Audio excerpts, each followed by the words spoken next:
Okay, so this is the last segment on focus group and interviews, and we're going to talk about some details on how to do interviews and focus groups and look at what some of the best practices are. Okay, so the first thing we're going to focus on is how to create your interview questions or your focus group questions and talking about some of the strategies that you may use when doing this. So, the first important thing to think about is how you're going to open up your focus group or your interview. So, you want to make sure that you're going to take a gentle start and not delve right into the deep questions right away. You want to start with something light and give the participants a bit of time to warm up and become comfortable before you actually start with the deep questions. So, you wouldn't really start off with a question that we show here: how often are other children mean to you at school? But maybe instead you would try something like, what school do you go to? Do you like it there? Asking the lighter question gives the participants time to immerse themselves in the interview situation. When we were doing the project on children's experiences during COVID, I would always start the follow up interviews by saying something like, how have you been since we last talked? Instead of saying something that was diving right into the interview, would be like something like, what are you doing to cope during this time? I would wait and I would ask that question a bit later after we had already been talking for some time. Now, for a focus group, your questions would be slightly different, but you still do want to start off with a light question. So you don't want to dive into something like, how often are children mean to each other at school? But maybe instead you would say, what do you all like about going to school? So it's important that the questions you ask in the focus group open up conversation for everyone and they're not just questions that are directed at one person. You also want to try to create questions that encourage conversation between the participants in the focus group. So, creating questions can get kind of tricky sometimes because we want to ensure that we're not asking too much within one question. So, sometimes people try to create a question, and within that question, there's more than one question embedded. So, this is known as a double barreled question. In this example here, you can see that this single question actually asks three different things. So it could be actually considered a triple barreled question. So, do you find online schooling interesting and useful? Are you learning a lot? So, the participant may have trouble answering this question because they may find online schooling useful, but they may not find it interesting. So, it is better to ask one question at a time. So, instead, you may just say, do you find online schooling interesting? And then you could follow up later asking the other questions independently. Or you may want to ask, how do you feel about online schooling? This question may not generate a lot of conversation because it is close ended, so the participant may just say something like good or a one word answer.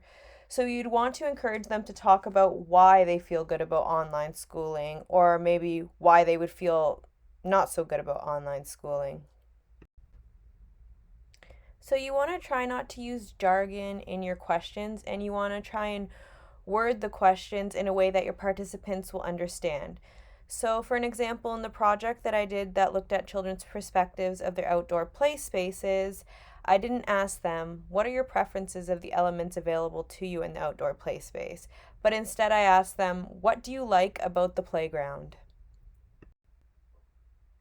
Okay, so as we touched on kind of earlier, it's better to have open ended questions rather than closed ended questions for certain kinds of qualitative research. So there are places where closed ended questions fit well, such as surveys and more quantitative research, or also, I guess, if you just want a solid, short, straight answer right to the point, like, do you like online schooling? And then the person would have to answer yes or no. However, if you want to build a conversation, might want to ask something more open-ended like, what are some of the things you like about online schooling? So this encourages the participants to talk more and it gives them the opportunity to kind of build more of a conversation.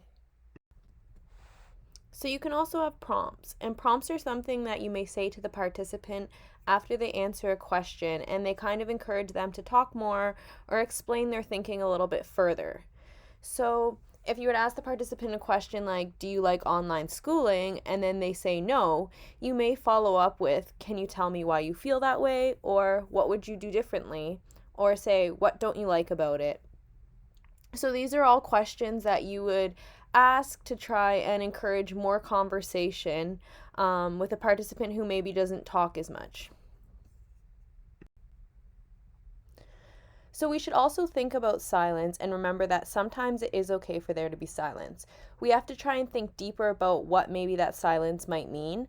So sometimes silence can mean that, just say the participant doesn't understand the question, so we can try and reword it for them. But other times it may mean that the participant, maybe they just don't want to answer the question. And so we also need to be respectful of that.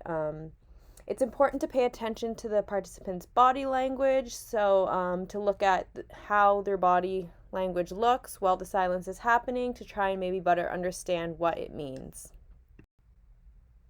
So now we'll go over some interview tactics that can be helpful to use when conducting an interview. So one of them is listening attentively and remembering. This may seem pretty easy, but it can actually be kind of hard or tricky when you're in the middle of an interview and you may be a bit nervous or you may be trying to remember the next question you're going to ask. So it's good to constantly remind yourself to focus on listening to what the participant is saying and also trying to remember what they said so you don't ask them a question that they've already answered. Another thing that it's important to do is to make room for the participants to talk about their interests. You need to be open to allowing them to bring in some conversation about what is important to them and let them talk a little bit about it. So sometimes it can be hard to kind of find a balance between allowing them some room to talk about what they would like, but also not going completely off topic. So this can be interesting. Like in the COVID study I was doing with the children, one of the children was excited about a song that they had created, and they kind of had like a jam out session during our interview, and they were singing their song. They invited their brother to come and they were singing. And so I found it fun. It was fun. So I was listening, but after it went on for kind of a long time, I just had to remind them about the time that we only had so much time, but that I was also happy that they shared that song with me. So these type of moments can also be important for building relationships with the participants and learning more about your participants, which can be beneficial. But it's also important to find a nice way to remind them or a nice prompt to get them back on topic sometimes. And then there's adapting to the unexpected. So we never know exactly how things are going to happen or what's going to happen. So we have to be prepared for the unknown, which is also kind of hard. So an example of this would be during the COVID project, I was having an online video call with one of the participants. And as we were having the call, she all of a sudden started three-waying her friend. So I asked her what was going on, and then she just said, well, I'm inviting my friend to come talk with us during this interview. And at that moment, I was just kind of like, oh no, like we can't really do this because I was voice recording the interview, and if her friend came on and started talking, that wouldn't be okay because I don't have permission for a friend to participate in the study. So I kind of just said to her, well, we can't really do that right now because the interview is just between me and you, and she's not a part of this project at the moment. So luckily her friend didn't answer the phone, but I had to think about what I was going to do if her friend did answer the phone, which I probably would have had to eventually hang up because obviously I couldn't record her friend and she wasn't a part of the study. Another thing we can do is we can include interactive tools. So it's good to have something prepared sometimes that you can use in the interview to encourage conversation and encourage participation from the participants. And sometimes it can also be kind of fun. So one example Rebecca had shared with me was when she was doing her project on school rules. She had written some rules down on some cards, and then she had the participants kind of organize them into piles, whether they agreed with the rule or whether they disagreed with the rule. In another study that looked at youth's attachment to space in their neighborhoods, the researcher had the participants draw out a map of the neighborhood, and she kind of went over the map with them, and then they talked about the spaces that they felt were safe and spaces that maybe they didn't feel that were so safe. So the activity kind of just encouraged some conversation around there. And then one last thing to remember is to test the device you're going to be using to record the interviews. So remember to test it before you start the interview to make sure that it's working. And also remember during the interview to double check that it's actually recording, because It really sucks if you started the interview, you're almost done, and then you realize that your device didn't record, and it can be very upsetting. So it's just important to always check your voice recorder and ensure that it's working. Okay, so some other things to think about are first facilitation. So, depending on the group of people who you're involved with, sometimes you can have either a really quiet group or you can have a group of really active people. So, you need to think about how you may manage that and what strategies you can use. Sometimes it's good to practice. So, you might want to practice with a group of friends and see what strategies may work best for you. Or start to develop a plan of the strategies that you may want to use when you're actually facilitating the focus group or the interview.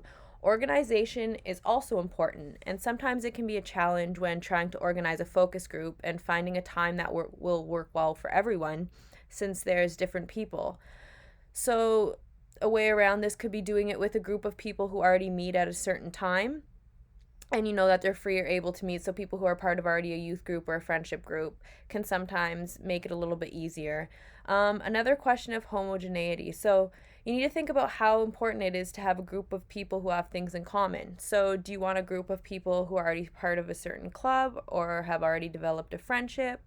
Or do you want the participants to be the same age? Is it important for them to be all boys or all girls, or maybe not? It can be a mixed group. It's important to think of these things and plan ahead and take them into consideration, because these factors will shape the group in different ways. Like in the Frosh article, they chose to have a group with all boys, right?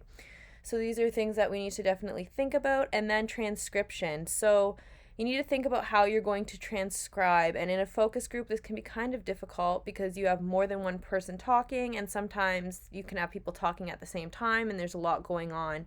So it can be useful to have someone there with you to transcribe while you're facilitating. And they can take notes on who's talking and kind of what they said. And then you can also have it voice recorded, and you can use the person's transcription notes with the voice recorder and try and figure out what people said, which can be helpful. And then some people may actually video record it, but we have to remember that some participants may not feel comfortable when it's being video recorded, as well as the video camera can be distracting for some people too. Okay, and usually we have researchers who will voice record the interviews or voice record the focus groups or video record and then transcribe the recordings. But sometimes it can be nice to provide an option for the participants to choose whether or not they actually want the interview to be recorded. So if they choose that they don't want it to be recorded, then another option is the researcher can take notes by hand. Also, some researchers wonder if it's okay to educate participants during the interview and how much of this should actually happen during the interview or the focus group. And it is okay. So an example of when this might have happened to me was when I was doing the study on the children's perspectives of their outdoor play spaces. One of the children suggested that they were going to jump the fence to take pictures outside of the play space. So I had to just tell them that it wasn't a good idea to do that because they're not allowed to leave the playground without their teacher, and it wouldn't be safe unless an adult was coming with them.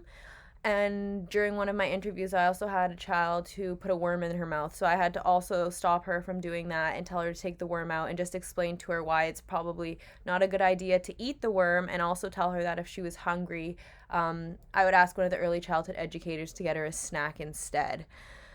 In the Frosh article, we also saw like when some of the boys were making racist comments, the researcher had to kind of stop, and he kind of asked them to talk a little bit more about what they were saying, and he did it in a nice way without calling them out completely for doing this, which I think points to the importance of thinking about how we're going to approach these situations and not just shutting down the participants completely.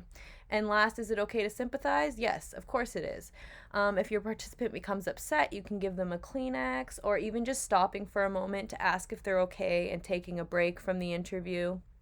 And just recognizing that they're upset, and it's important to tell them, ask them if they're okay, and to think about their well-being at all times.